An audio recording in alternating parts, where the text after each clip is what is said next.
자, 오늘은 광진을에 취업을 준비하고 계신 네, 김상진 후보를 후보라고 하면 안 돼요. 후보라고 하면 안 돼? 네, 안 돼. 김상진 취업 지원생을 성관에서 연락 와. 네, 취업 지원생을 한번 만나서 재밌는 얘기를 좀 해볼까 합니다. 여러분, 오늘 꿀잼 각입니다. 놓치지 말고 재밌게 들어보세요. 자, 인사해 주시죠. 네, 안녕하십니까. 송작가TV 시청자 여러분. 저는 광진구 을 지역에 출마를 준비하고 있는 김상진이라고 합니다. 잘 부탁드리겠습니다. 네. 이력은 올라가겠지만 66년생이시고요. 건국대학교 정치학과 경영교수를 하고 계신 진짜 정치를 학교에서 배우신 분입니다. 그리고 실무적으로는 김대중 정부 때 청와대 정무수석실에서 행정관으로 근무도 하셨고요. 19대에 광진을 지역에 출마도 하셨고 국회 안에서 국회 정책위원도 지내셨던 굉장히 우리가 잘 모르고 있었던 우리 민주진영의 인재 중에 한 분이십니다. 근데 이제 우리가 이분을 모신 이유는 뭐냐? 이분이 취업 지역이 광진을이기 때문이죠. 광진을에는 현재 누가 지역위원장이죠? 고민정 최고위원께서 이제 네. 고민정 최고가 지역위원장인데 사실 원래 이제 추미애 장관이 복귀하신다는 말씀도 있었는데 그거는 좀 아니다 이렇게 된 상황에서 현재 김상진 취준생과 기존의 고민정 최고가 네, 아마 경선에서 돌입하게 될 것 같습니다. 근데 두 분이 이미 인연이 깊죠? 네네, 깊죠. 상당히 깊다고 봐야죠. 악연. 그래서 이 20대 국회 때 사실은 이제 출마를 준비하고 계시다가 고민정 의원이 이 전략공천이 돼서 거기를 내려왔어요. 그렇죠. 그래서 평상시 같으면 저 같으면 안 해! 그러고 맞짱을 떴을 텐데. 대부분 그렇게 어떻게 되냐면, 무소속으로 나가서 출마해서, 단일화 하자라고 해가지고, 단일화를 어떻게 해가지고, 어떻게 하든지, 막 깽판 치든지. 너 부산에서 그랬구나. 아니, 그런 사람 많이 봤어요. 그런데, 이 김상진 취준생님은 그런 일을 하지 않으셨습니다. 오히려, 선대위원장을 맡아가지고, 지역의 연고가 거의 없었던 낙하산 고민정 최고를 이렇게 될 줄은 그때 모르고, 네. 제 개인적인 사감입니다. 이번 말씀이 아니고, 적극적으로 후원하셔가지고 당선을 시키셨는데 고맙다고 하던가요? 제가 4년 동안 같이 이렇게 마주보고 식사했던 적은 딱 한 번 있었고요. 뭐 어떠한 지역위원회 운영에 대해서 이렇게 상의 한번 해본 적 없고 회의에 한번 나와주라고 받아본 적 없어요. 쌩깐 거네요, 전문용어로. 근데 그 상황을 좀 얘기해 주시면 좋겠어요. 왜냐면 이전에부터 계속 광진을에 계셨잖아요. 네. 제가 좀 말씀 좀 드릴까요? 네, 괜찮아요. 후련하게 말씀하세요. 저는 사실 민주당에 선당 후사를 한 2번을 했는데요. 2016년도에 제가 이제 40대 후반이었는데 그때 처음으로 이제 광진을 지역에 민주당 후보로서 출마를 하겠다 결심을 가지고 지역에 갔어요. 가지고 당시에 이제 4선 의원인 추미애 의원님이었죠. 네. 추미애 의원님하고 경선을 했습니다, 제가. 여론조사 비슷한 경선을 해가지고 제가 이제 6대4로 졌어요. 진짜? 예. 에이. 여기서 져가지고 9대1 아니고? 아니요, 당시에는 그랬어요. 그래가지고 6대4로. 저는 이제 또 젊은 패기로서 이제 했고요. 그래가지고 그렇지만 이제 승복을 하고 또 추미애 당시에 의원님의 그 선대위원장을 또 하고 선당 우승을 했습니다. 그리고 추미애는 적극 도와드리고 뭐 당대표 할 때도 제가 도와드리고 그리고 또 4년 동안 이제 열심히 하면 다음에 되겠지 이 생각으로 열심히 이제 지역에서 이제 활동을 했죠. 당시에 이제 그 지도부의 입장이 우리 당 후보가 이기는 지역은 전략공천을 하지 않겠다 이랬거든요. 그래서 열심히 준비를 했어요. 근데 추미애 당시 4선 의원님이 법무부 장관으로 이제 이동을 하셨잖아요. 그래 2명이 이제 상대당의 오세훈하고 저하고 둘이 이제 거기서 경쟁을 했어요. 근데 당시 여론조사에서도 거기가 이제 워낙 민주당 지지세가 강한 지역이다 보니까 제가 8% 이기는 여론조사 나왔어요. 오세훈하고도. 오세훈하고도요. 네. 제가 김상진을 모르더라도 민주당 후보로 넣으면은 이기는 거죠. 그리고 오래 계셨으니까 광진. 예. 네. 제가 광진구에서 뭐 제가 산 지가 대학을 입학하고 나서 한 35년 정도를 광진구에 토백이니까요. 제 처가댁도 거기 노루산 시장에서 한 40여 년 장사를 하셨던 분들이고. 그렇게 네, 되면은 얼굴은 젊어 보이시지만 이게 80년대 중반 학번 정도. 네, 맞습니다. 네, 그러시군요. 얼굴은 더 젊어 보입니다. 아, 훨씬 젊어 보여요. 그래요? 동안이시네. 제가 한마디면 말 놀 뻔했어요. 손님이. 아무튼 그렇게 해서 예, 기대를 하고 있었는데. 네, 기대를 하고 있었는데 갑자기 이제 고민정 당시 후보로 이제 전략공천을 내리꽂았죠. 당연히. 저를 포함시켜서 경쟁력 조사 한 번도 없이 저는 당에다가 당시에 저를 포함해서 경쟁력 조사라고 해가지고 내가 경쟁력이 없다고 하면 내가 그만두겠다 이렇게까지 이제 하여튼 종이 있어가지고 가서 뭐 돌리기도 하고 막 이랬었어요. 그럼 그 당시에 그런 사실은 이제 당의 약속을 어긴 거잖아요. 네. 유리한 지역에는 안 내보낸다. 원래 전략공천이란 게 좀 상대한테 불리하거나 그에 대응할 만한 대항마가 없을 때 위에서 유명 인사를 내려보내서 해보는 건데 쉽게 말해서 꿀 빠는 지역, 그렇게 표현하면 그렇구나. 아무튼 우리가 유리한 지역에 이미 준비된 후보가 있는데 고민이 떨어졌단 말이에요. 누가 그랬나요? 아니 그거는 양못이 있잖아요 거기. 양? 뭐 철 이렇게 된 사람들 있잖아요. 양철 지붕 고양이 그 양반? 그럼 양철 지붕하고 어떤 최모 씨 요런 그 당시에 공천을 좌우했었던. 네, 제가 소위 이제 당시에 이제 친문 핵심 세력하고 네. 관계가 없었기 때문에 친문 관계가 없었기 때문에 그렇게 당할 수가 있었겠죠. 제가 인정을 합니다. 인정을 하고 당시에 이제 내려꽂았잖아요. 네. 근데 이제 지역에서는 막 난리가 났죠. 지역에서는 무소속 출마해라. 해가지고 어떻게 이럴 수가 있느냐, 막 저희 지지자들 난리가 났었죠.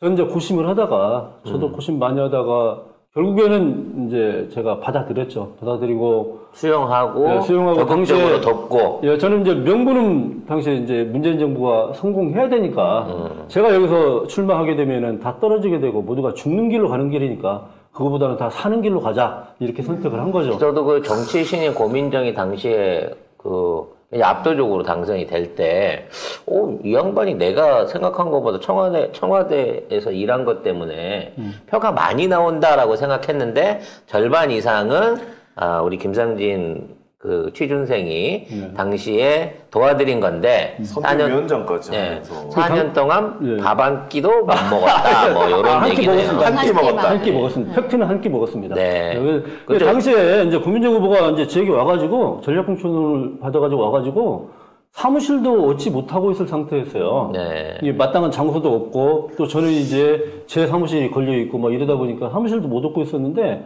제가 이제 승복을 하고 나서는 제 쓰고 있는 사무실 그대로 쓰라고 줬어요. 그대로 쓰라고 주고 당시에 반발했던 그 조직들 제가 다 설득해서 고민정 후보 도와라고 다 설득해서 하고 선대위원장 맡아서 개표날 마지막 날까지 개표 당선까지 보고 나왔거든요.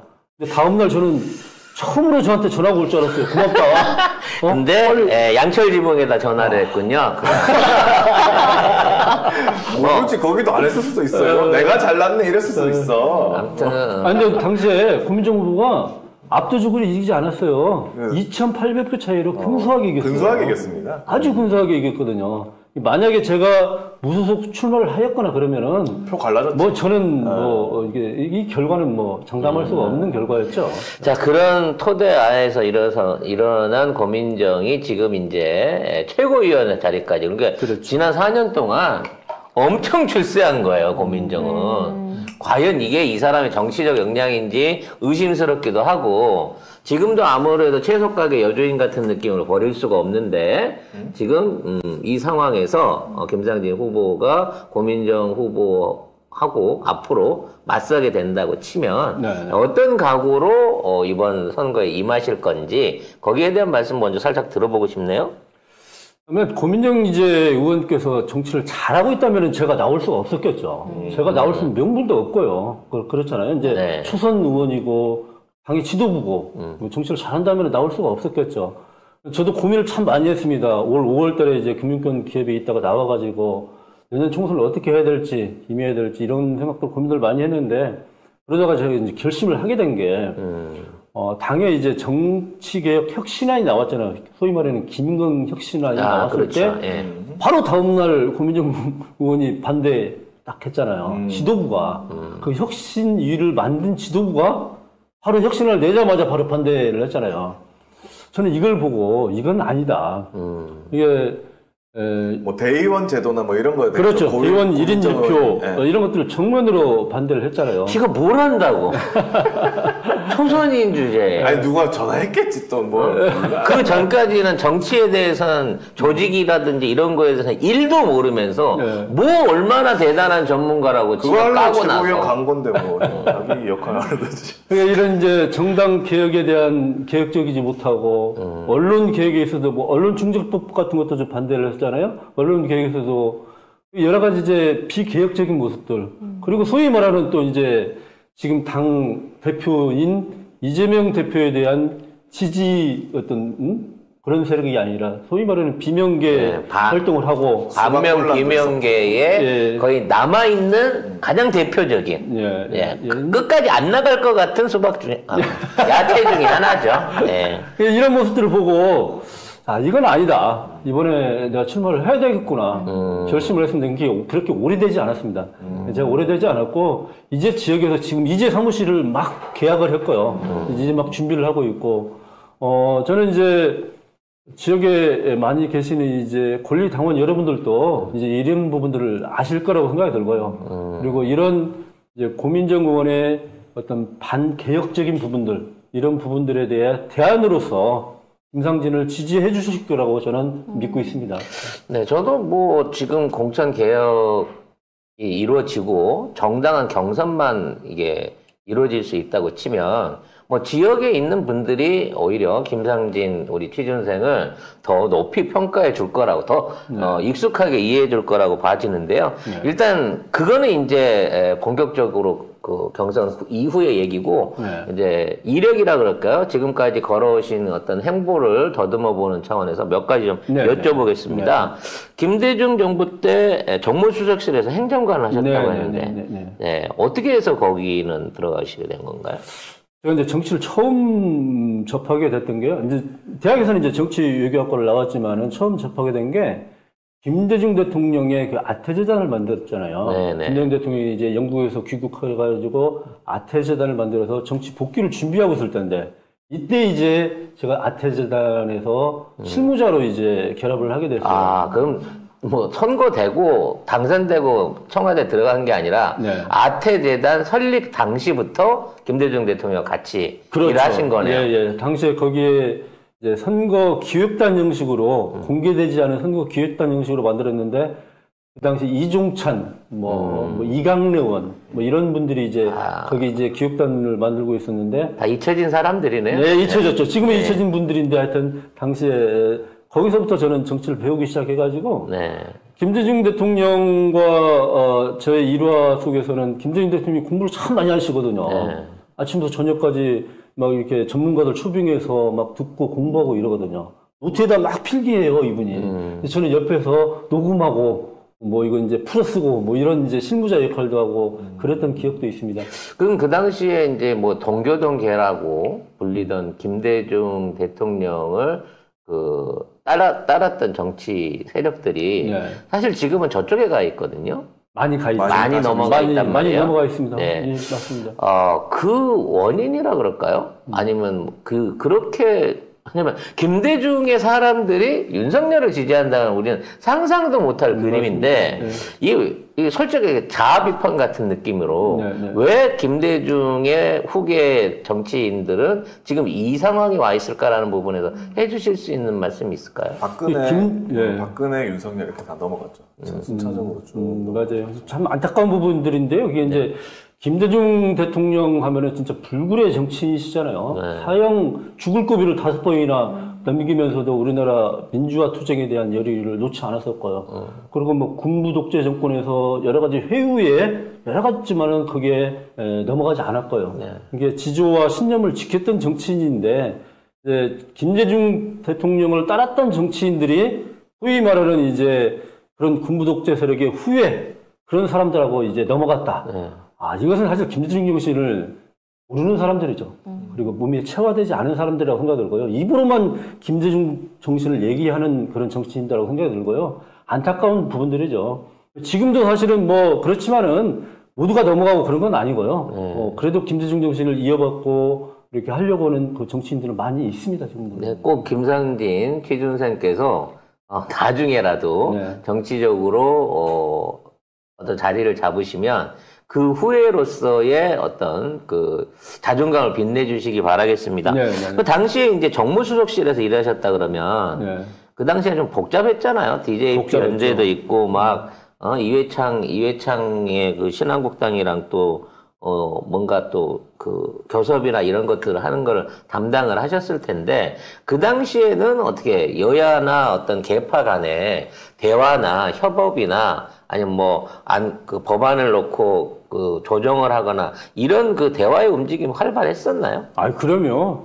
그게 없으면은 정권을 운영할 수가 없었죠. 당시에 김대중 대통령의 정당은 굉장히 소수 정당이었잖아요. 100석도 안 되는 소수 정당이었어요. 근데 이 정당을 가지고 국정을 운영한다는 건 사실상 불가능했었죠.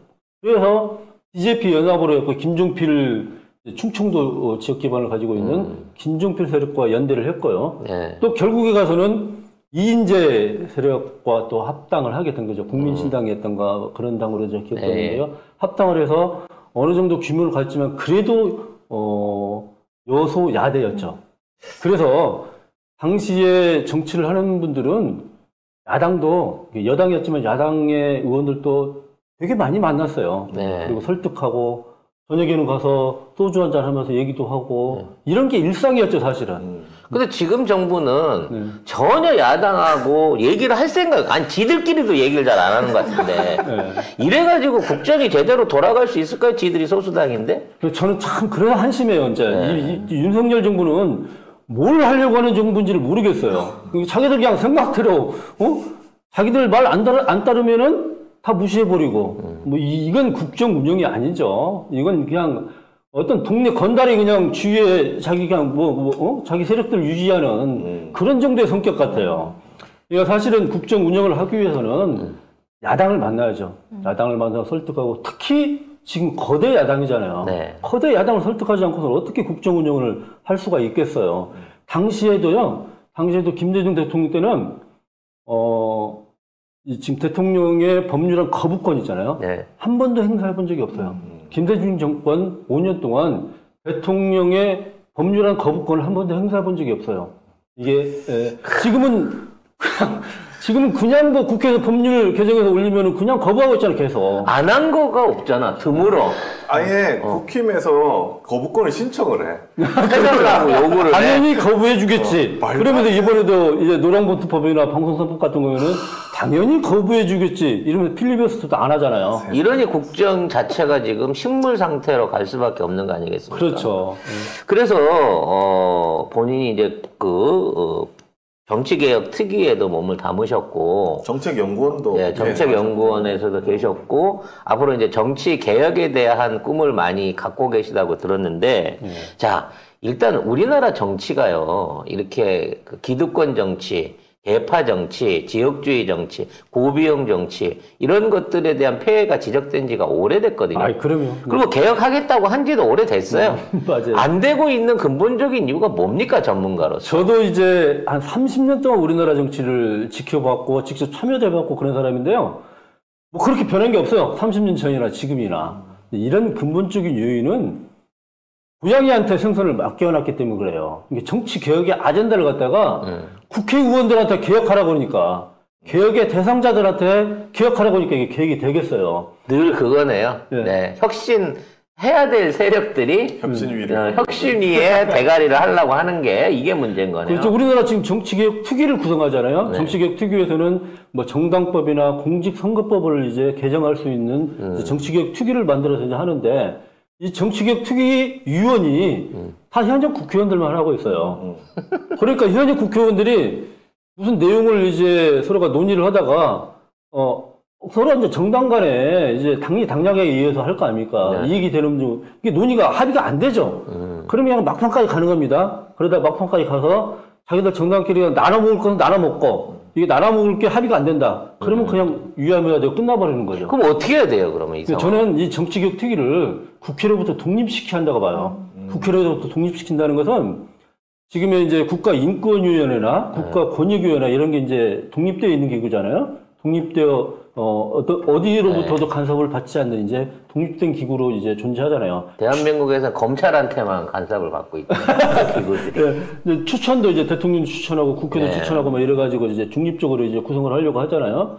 이렇게 정치개혁 특위도 아예 정치개혁위원회 뭐 이런 식으로 해서 독립시켜놔서 각계각층이 참여해서 여기서 정치개혁 사안들을 논의해서 결정을 하면은 이 국회는 법률안을 통과시켜주는 역할 그렇게 만들게 되면은 저는 그렇게 되면은 이 탐욕스러운 고양이들이 나 내 목에 방울 달아라 그러고 목을 내밀까요? 그러니까 굉장히 어려운 일이죠. 사실 이게 굉장히 어려운 일이에요. 지금 그러면 지금 비례당 문제 있잖아요. 네. 그것도 잘 안 되겠네요, 결국. 안 되죠. 이 부분도 이제 예를 들어 지금 뭐 병립형 얘기 나오고 있고요. 그다음에 뭐 권역별 비례대표제 얘기 나오고 있고요. 그럼 실무자로서 한번 여쭤보겠습니다.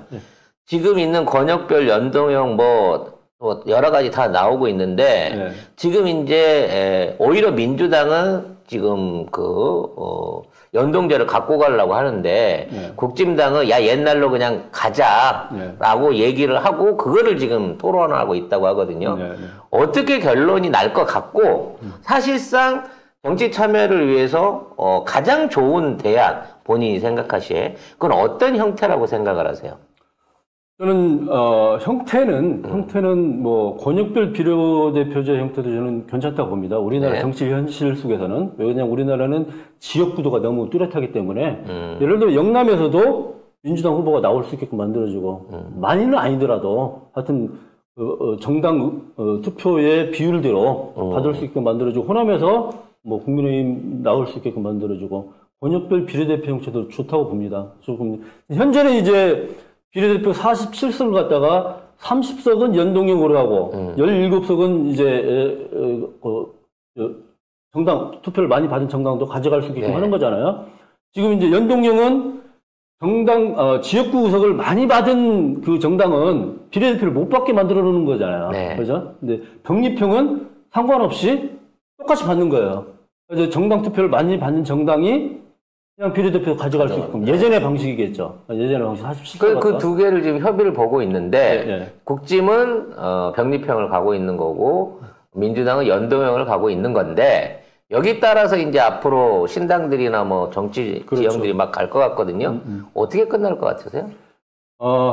병립형으로 가게 되면은 양당 간에 나눠먹기식으로 하면은 병립형으로 가게 되어 있습니다. 결론이 우리 당하고 니네 당하고 그냥 이대로 가자. 거대 양당으로 둘이서 하자라는 거 아니에요? 예, 둘이 가자. 그러면 그냥 병립형으로 가는 거죠. 그러니까 그렇게 되면 비례당이 안 나오고 이준석 신당이 안 나오게 되는 거죠? 뭐 나올 가능성이 굉장히 적어지는 거죠. 왜냐하면 비례대표 의석을 확보할 수 있는 방법이 없으니까. 적으니까 적어지는 거죠. 그러니까 예전식으로 가는 거죠. 병립형은 그냥 정당 투표가 많이 받은 정당이 의석을 많이 가져가는 거예요. 그러니까 거대 양당이 많이 가져갈 수밖에 없죠. 그래서 소수당 가져갈 그래서 민주당과 국짐이 여기에 대한 병립형으로 회기에 합의를 할까요? 어떻게 보세요? 저는 근데 이제 지금 민주당 내에서 어젠가 그젠가 뭐 이탄 의원 중심으로 해가지고 30여 명 정도가 지금 연동형 비례대표제로 가고 유성정당을 만들지 말자 우리는 저번에 유성정당 만들어가지고 조정원 들어오고 막 뭐 국민적 비판도 받고 이렇게 정당을 운영했어야 돼요. 우리만 일방적으로 손해를 보자고? 이탄 의원 같은 경우에는 지금 그렇게 얘기를 한 거죠.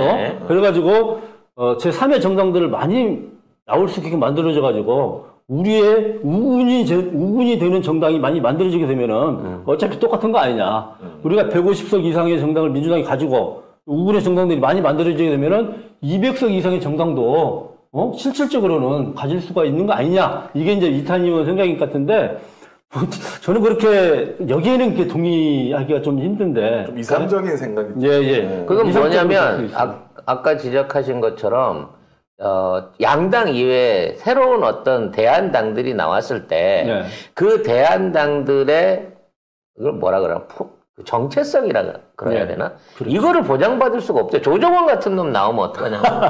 정의당 찌꺼기들 나와갖고 당 이름 맞아요. 바꿔서 하면 어떡하냐고. 맞아요. 제3의 정당이 그야말로 건강한 정당, 국민을 위한 정당, 그리고 약간 진보성을 더 가지고, 뭐, 스펙트럼에 있어서 이런 정당들이 좀 우뚝 서 있고 그러면은 굉장히 좋죠. 정치하는데, 우리나라 정치 발전에도 기여할 수 있는 것이 굉장히 큰데, 이상한 정당의 성격이 나오게 되면은 이 사람들 장사하게 되죠. 그러니까 양당이 이제 장사하게 됩니다. 개연적인 건 다 알았으니까 예상을 한번 해보시라니까요. 저는, 괜찮잖아. 저는 위성 정당을 만드는 것은 저는 개인적으로 반대입니다. 위성 정당을 만드는 것은. 그렇다면은, 지금 연동형 비례대표 아니면 권역별 비례대표제로 가는 게 저는 좋다고 보는데. 다시 예전으로 돌아가서 아니야. 예전에 병립형으로 돌아가지는 말고 지금의 연동형이나 권역별 비례대표로 가는 것을 저는 선호합니다. 선호하는데 현실적으로 이 합의가 힘들 수가 있습니다. 현실적으로 힘들면은 결국에 가서 나눠먹기식으로 가면 병립형으로 가지 않을까. 사실 저도 병립형으로 갈 가능성이 높다고 봐요. 예.